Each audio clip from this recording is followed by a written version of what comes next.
எதுக்கு அப்படி கடிக்கிற? வலிக்கலையா? வலிக்குதா? ஏன் அப்படி கடிக்க? கடிக்கூடாது, வலிக்கும். வலிக்கல? வலிக்குதுல்ல? வலிச்சாலும் கடிப்பியா? வாயை பாரு, வாய் எப்படியா கடிக்கணும் உன்னையே? நீ எங்களை தான் கடிக்கிற, உன்னையும் நீ கடிச்சிக்கிற. கடிக்காத, வலிக்கும். இல்லை தங்கத்தில் வலிக்கும். காட்டு, கை காட்டு, தடம் இருக்கா பார்ப்போம். இப்போ தடமாக இருக்குது பாருங்க, பாரு. இப்போ தடம் எப்படி விழுந்துருக்கு பாருப்பா. எப்படியா கடிப்பாங்க? ஐயோ ஐயோ, என் கையும் பிடிச்சி கடிக்காது. கடிக்கூடாது, கடிக்கூடாது, வலிக்கும். வலிக்கும். அம்மா சொல்லு.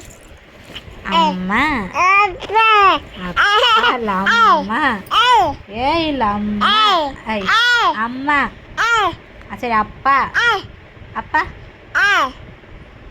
அக்கா, தாத்தா, பாட்டி, மாமா, எல்லாரையும் ஏன் தான் சொல்லணும்.